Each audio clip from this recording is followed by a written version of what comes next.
ദേവൂട്ടിക്കൊപ്പം വരികയാണ് അമ്മേ മൂകാംബികെ. നവംബർ 24 മുതൽ എല്ലാ ദിവസവും രാത്രി 8:30 നമ്മുടെ സ്വന്തം സൂര്യ ടിവിയിൽ.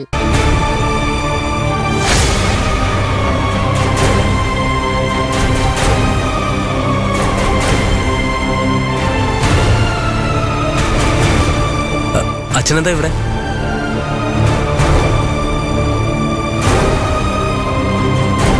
ആകാശനോട് ചീഫ് എഞ്ചിനീയറെ കാണാൻ വന്നാണെന്ന് പറഞ്ഞ അവൻ എന്തിനാ ഏതിനാണെന്നൊക്കെ ചോദിക്കും.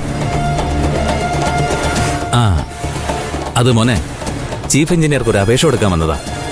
എന്തപേക്ഷ? അത് നമ്മുടെ ശിവാനന്ദപുരം റോഡിന്റെ കാര്യമാണ്. അവിടെ മഴ പെയ്താൽ മൊത്തം ചെളിയല്ലേ. നേരിട്ട് കാര്യം പറഞ്ഞാൽ എളുപ്പം നടക്കുമല്ലോ. മേഡത്തെ കണ്ടോ? അത് ഇല്ല മോനെ, മാഡം തിരക്കില്ല. കുറച്ചു നേരം കാത്തു, പിന്നെ ഞങ്ങളിങ്ങ് പോന്നു. അച്ഛന് ശ്രേയെ കാണാൻ പറ്റാത്തത് നന്നായി. ഗോവിന്ദ വണ്ടി എടുക്ക. എന്നാ ഞങ്ങൾ ഇറങ്ങട്ടെ മോനെ.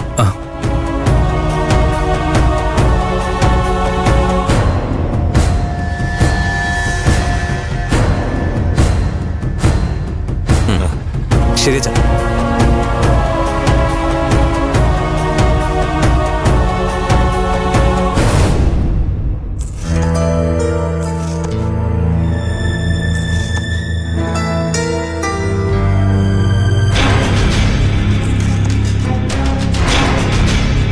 സാർ, ശ്രേമനം പുറത്ത് വണ്ടിയിലുണ്ട്. സാറിനെ കൂട്ടുകൂലിയെല്ലാം പറഞ്ഞു.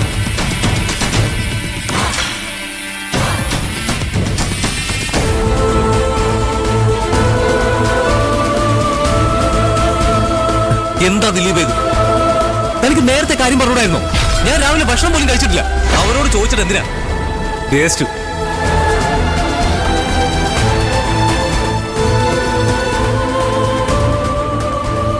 ഗോവിന്ദ വണ്ടി ഒന്ന് നിർത്തിക്കേ. എന്താ പോലെ? നീ ഇറങ്ങു ഗോവിന്ദ.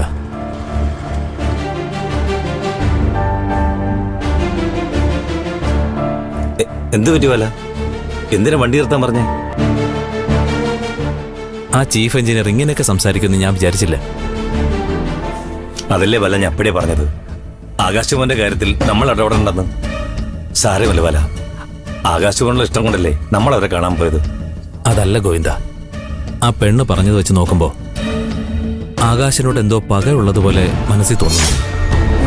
അതൊക്കെ ബാലിന് വെറുതെ തോന്നുന്നതാ. അവരവരുടെ ന്യായങ്ങൾ പറഞ്ഞു. ചിലപ്പോ അങ്ങനെ ആയിരിക്കാം.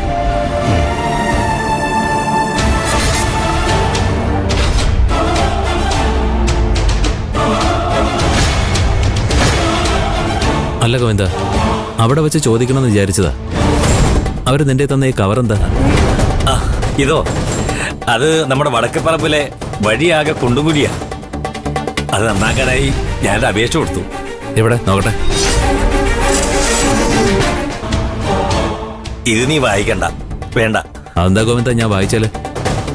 നീ മറച്ചു പിടിക്കുന്ന എന്തിനാ?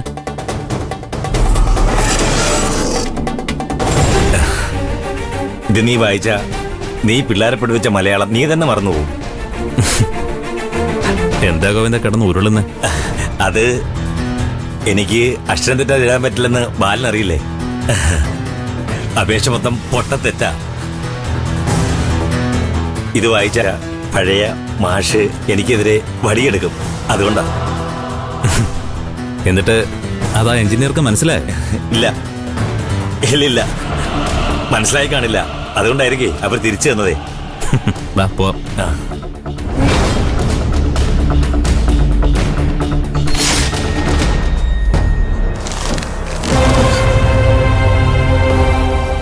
കയറിക്കോ.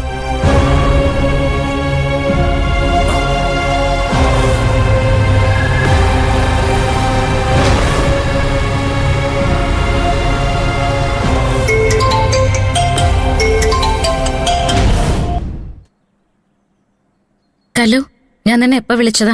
എന്നിട്ട് ഇപ്പോഴാണ് തിരിച്ചു വിളിക്കുന്നത്? ചേച്ചി, എന്താ മോളെ, എന്താ പറ്റിയേ? എന്തിനു നീ കരയുന്നേ? ചേച്ചിയുടെ സൗണ്ട് കേട്ടപ്പോ എനിക്ക് കരച്ചിൽ വന്നത് ചേച്ചി. എന്താ കല്ലുമോളെ? ചേച്ചി, എനിക്കിപ്പോ രാത്രി കിടന്നിട്ടൊന്നും ഉറക്കം വരുന്നില്ല. എന്തു പറ്റി മോക്ക്? ആ റൂമിൽ മൊത്തം ചേച്ചിയുടെ ഓർമ്മകളാ. ഇപ്പൊ മുറിയിലല്ല, ഞാനിപ്പോ ഹാളിലാ കിടക്കുന്നത്. അതാ ഞാൻ ചേച്ചിയുടെ കോള് കാണാൻ.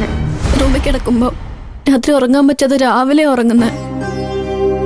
അതുകൊണ്ട് ഞാൻ ചേച്ചിയുടെ കോള് കാണാൻ. സോറി ചേച്ചി. എന്തിനാ കല്ലുമുള നീ സോറിയൊക്കെ പറയുന്നേ? നിനക്ക് എന്നോടുള്ള സ്നേഹം എനിക്കറിയാവുന്നല്ലേ. നീ ഉറങ്ങാതിരുന്നിട്ട് ശരീരം ഒന്നും നശിപ്പിക്കരുത്. ഞാൻ പറയുന്ന കേക്ക്. എല്ലാ പ്രശ്നങ്ങൾക്കും ഒരു പരിഹാരം ഉടനെ ഉണ്ടാവും. എത്രയും പെട്ടെന്ന് ഞാൻ നിന്നെ വന്ന് കണ്ടോളാം. ശരി ചേച്ചി. അല്ല ചേച്ചി എന്തിനാ വിളിച്ചേ? വെറുതെ നിന്റെ ശബ്ദം ഒന്ന് കേൾക്കണം തോന്നി. ഞാൻ വെക്കട്ടെ മോളെന്നാ. ശരി ചേച്ചി.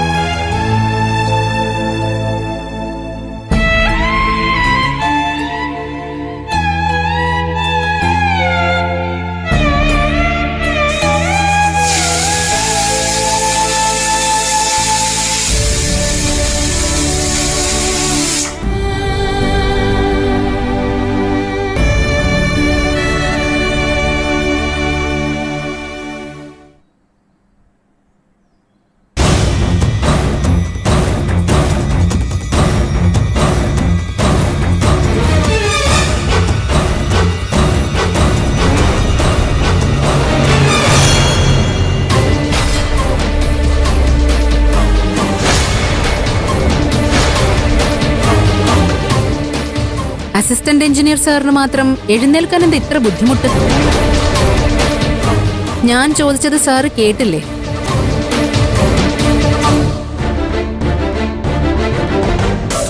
അത് മാഡം. സൗമ്യ, ഞാൻ പറയാം. എനിക്ക് എഴുന്നേൽക്കാൻ ബുദ്ധിമുട്ടുണ്ട്. ഹോസ്പിറ്റലിൽ നിന്ന് ഡിസ്ചാർജ് ചെയ്യാൻ നേരം ഡോക്ടർ എന്നോട് പറഞ്ഞിരുന്നു എപ്പോഴും ഇങ്ങനെ എഴുന്നേക്കരുതെന്ന്. സൗമ്യ, മേഡത്തിന് ഇത് അംഗീകരിക്കാൻ കഴിയുന്നില്ലെങ്കിൽ എനിക്ക് മെമ്മോ വരാൻ പറ.